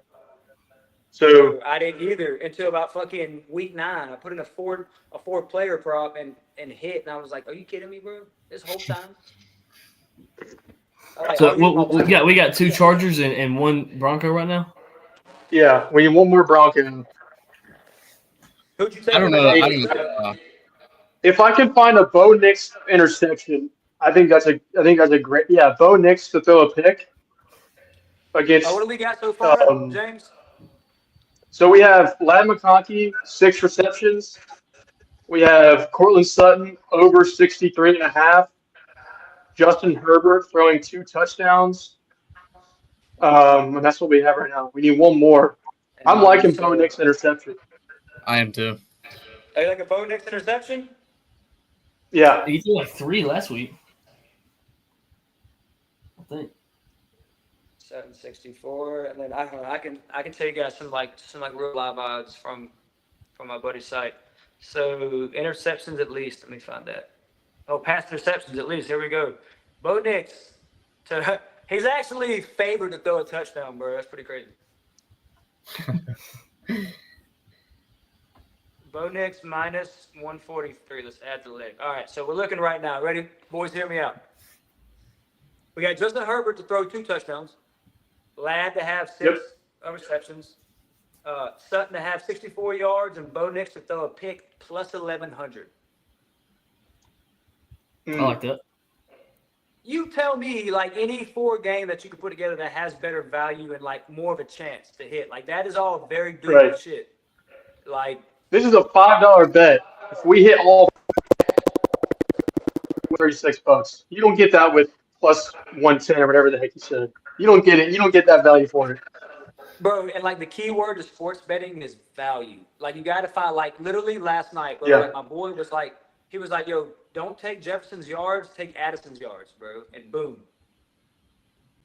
Primetime game. Just I put him on I think starting in fantasy. Scores the first touchdown, and I was like, oh, Jefferson's going to go off. Nah. I mean. But so at plus 1,100, we're gonna, like, I got some homeboys that'll throw like $500 on this shit. That's what's crazy. I ain't got that kind of money. And hit. Like, but that's how they hit these, you know, but even if you build a bankroll, right, and you start off with $25 and then you build it up, that's called house money. Anything that you have more than what you started with in the sports betting world is called house money, bro. So when you up big, you bet big, and you bet the house. I mean, don't do that if you need the fucking money. You know what I mean? But like, dude, you can run some crazy shit up, and then you find something else for plus 400, put $50 on it, and then you're up 200, and then before you know it, you start your own brand called Bet the House Part 2, and then we all meet up in the long run. Yeah, there you go. I think this is a great parlay. I like this a lot. So James, you love the Bo Nix interception? I do. Austin, you love it? I like it. Bo Nix throws too many. He's Bo picks. Yeah, it is true. I think he's going to try and do too much, to be honest with you. I think he's going to be playing at the Chargers. I think he's going to be trying to run around and do stupid stuff. He's going to be running away from Joey Bosa. So he's going to make dumb decisions. What's the line on that game? Who's favored? I think the Chargers. Chargers -3. Chargers -3. So what's the Broncos money line? Plus what? Plus 130. Fuck, see, even there's there's player props, bro. Player props. All the way. I'm gonna go and lock this one in, guys.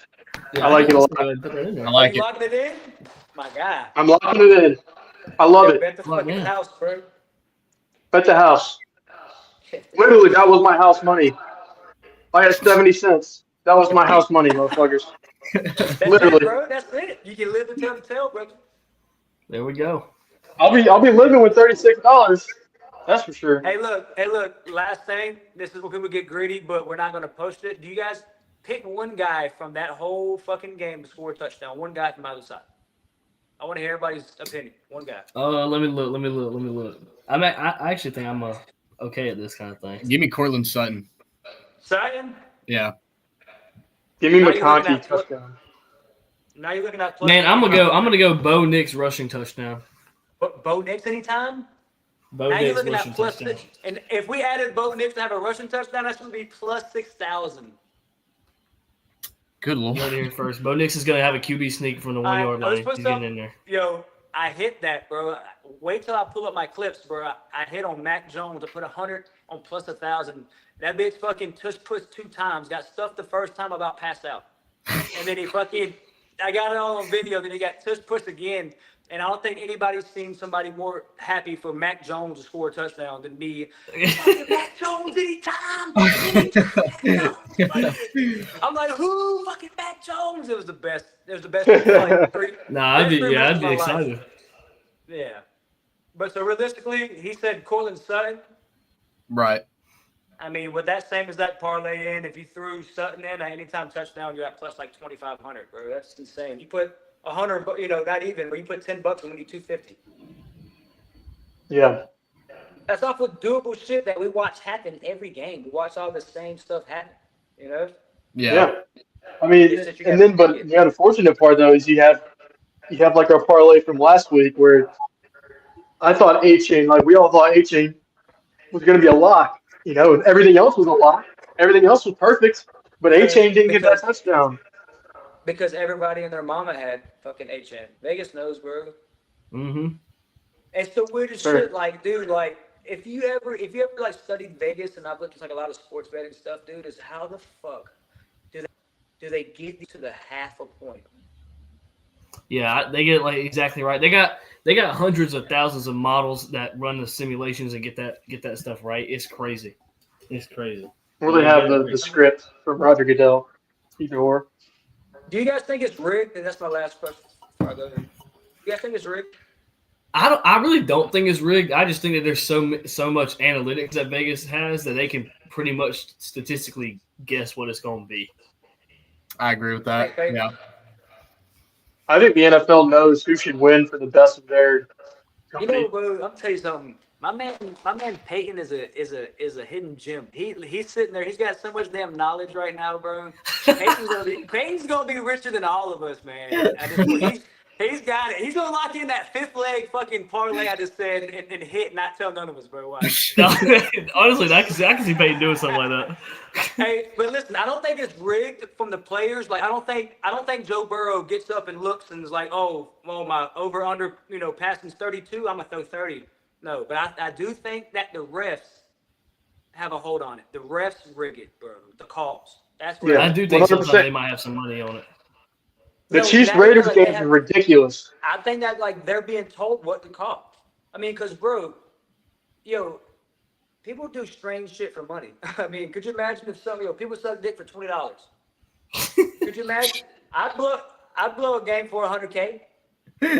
Oh, for sure. Fuck For Patrick sure. Mahomes, that's pass interference. Yeah. I just think like if that was really going on, like somebody would have done leaked it by now. There's so Bro, many did you not refs. see that NBA referee that wrote that book about how he Yeah, used to about rig Scott games? Foster.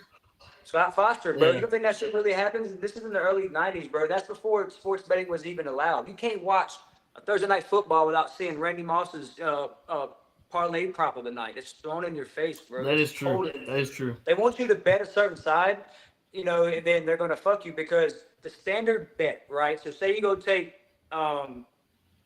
Broncos +3. It's going to be -110, right? So that means so you got to bet $110 to win 100 on a straight bet, basically, right? Mhm. Where the fuck does the $10 go?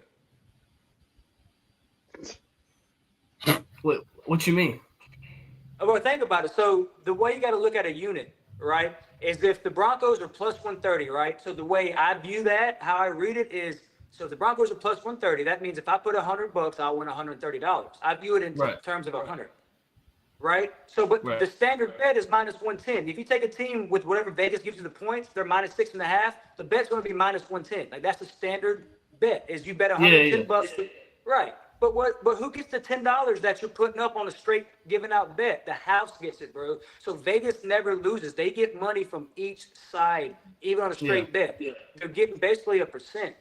So you know what I mean? So if you follow the money and really look at like where the public money's going and stuff, because Vegas is going to get it. So Vegas is going to see that everyone's taking the Chargers, and they're going to do something to where they do player prop boost on DraftKings, when they do this, when they do that, to persuade more people over. Hence, last night, everyone to take Jacoby Myers to have 70 yards. They put a huge article about how he's led the fucking league in most sure hands.